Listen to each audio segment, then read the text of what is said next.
Hola! I am currently on the beach of Cayo Guillermo, Cuba, and that hotel behind me is the Grand Muthu Cayo Guillermo, which is my go-to spot when in Cuba. Since this is my 11th visit, I thought I'd take a moment and answer some of the top questions asked about this resort based on my own experiences so that you have an idea of what to expect on your own vacation.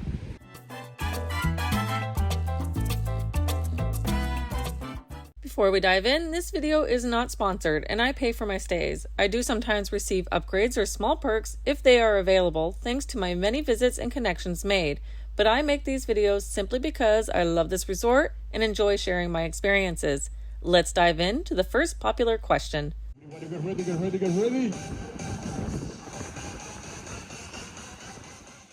The Cayo Guillermo region does tend to be windier than other parts of Cuba. But honestly, I prefer having the breeze.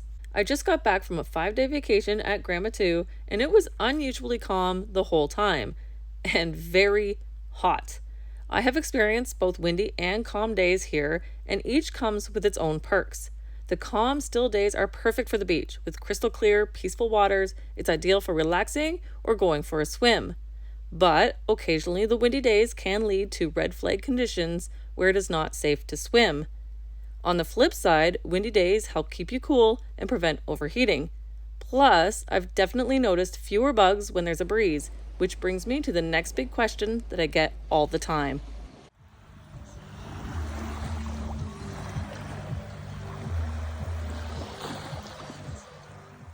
The bug situation here is a bit of a mystery, and I don't think there's a clear-cut answer. Some people get bitten by mosquitoes and/or the sand fleas, also called no-see-ums, and others don't get a single bite. I've had trips where I've been covered in bites and others where I haven't been bitten at all. But I'm happy to say that on my most recent visits, I've been completely bite-free. The resort does spray daily with a bug control machine, which definitely helps. Here are some of my best tips for avoiding bites. Number 1, skip the beach in the wee morning hours and late at night. Number 2, rinse off any sand as soon as you leave the beach. Number 3, don't throw your beach bag on the bed or near your clothes. And number 4, definitely use bug spray. And if you do get bitten, avoid scratching. I know it's easier said than done, but scratching can make it worse and possibly lead to infection.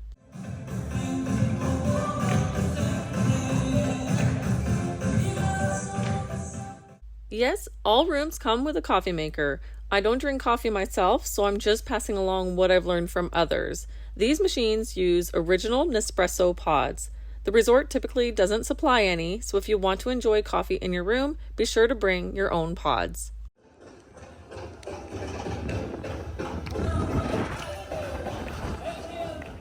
I have always found the food at this resort to be good. It's different from what I eat at home, but I embrace it. Sometimes the resort will run out of certain items, but not everything disappears at once. For example, one day there might be bacon at breakfast, and the next day there might not be, but there's always something else to eat instead. Variety can be limited, so don't expect big changes from day to day, and condiments are also hard to come by in Cuba, so if you can't go without ketchup, peanut butter, or your favorite sauce, I'd suggest packing a small supply.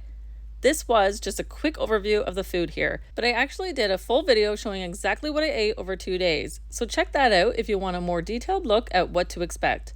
There will be a link in the description below.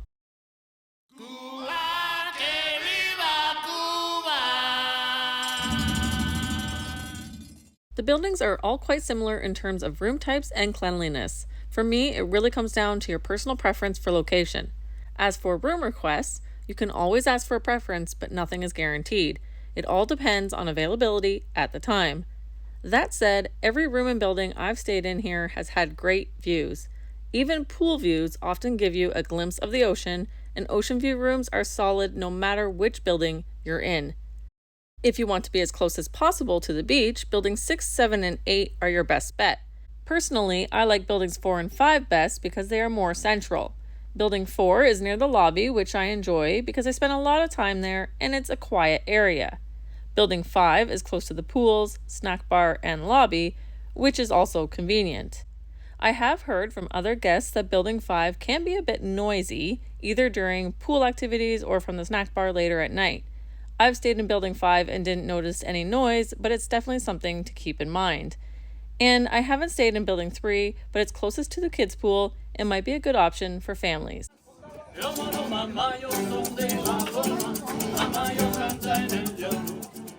Plaza Hemingway is just outside the gates of the Grand Muthu Cayo Guillermo, just a short couple-minute walk. Once you're there, you'll find a few stores, a souvenir market, a spa, a bowling alley, and a disco. Since there isn't a spa located inside the resort, this is the go-to spot for any massages or beauty treatments. You can make appointments by walking over or by speaking with your airline representative inside the resort. I haven't visited the disco or bowling alley, so I can't give any details. But if you've been, I'd love to hear your thoughts. Leave a comment below. If you're planning to check out the market, be sure to go earlier in the day because it typically closes around 2 or 3 p.m., but does reopen during the Thursday night Hemingway party, which is a weekly night of entertainment, food, drinks, and shopping. If you are a repeat guest, it's definitely worth checking out.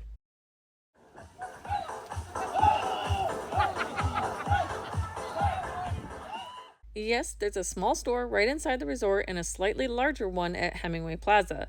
Neither allowed me to film inside, but you will find basic essentials, alcohol, and cigarettes. That said, I'd consider both stores for emergency only, since stock can vary. Move to hotels once again. Learning how to dance, very important song for us. Here you go. The Grand Muthu Imperial is a resort right beside the Grand Muthu Cayo Guillermo, and the first difference you might notice is that the Grand Muthu Imperial dropped the D in Grand. But more importantly, the Imperial was originally an adults-only resort, but is now family-friendly, just like its neighbor, the Grand Muthu Cayo Guillermo. Because the Imperial was originally designed for adults, I find the decor and overall vibe a little more upscale. Other than that, the two resorts are very similar in layout, almost mirror images with different furniture styles. Both resorts are side by side and owned by the same company, but to answer another question I get all the time, no, you cannot stay at one and use the amenities at the other. They are completely separate resorts.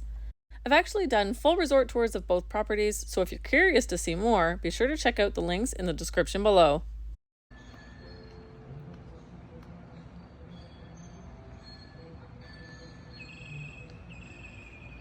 No, the beach here at Grand Muthu Cayo Guillermo is not rocky and is absolutely wonderful, and I will share more on that in a few minutes. There is a rocky section near the gazebo, but this is not the main area for lounging and swimming. If you decide to explore this section and head in the direction of the sister resort, Grand Muthu Imperial, you'll come across some really beautiful and impressive rock formations. It is a really unique area, but keep in mind that it's uneven and can be slippery, so walk with caution if you are going to go out this way. For the classic beach experience, head right from the infinity pool, follow the pathway past buildings 5, 6, 7, and 8, and that will take you straight to the main beach area. There are plenty of palapas for shade, and the shoreline stretches on and on. I walk it several times a week when I'm here, and you can go 4 kilometers in one direction. It's an absolutely beautiful beach.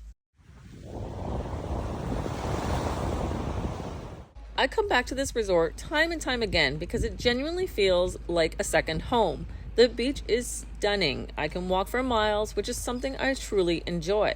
The vibe is relaxed, and that first view of the pools, ocean, and gazebo as you step out of the lobby is absolutely breathtaking. And the staff, they are a huge part of what makes this place so special.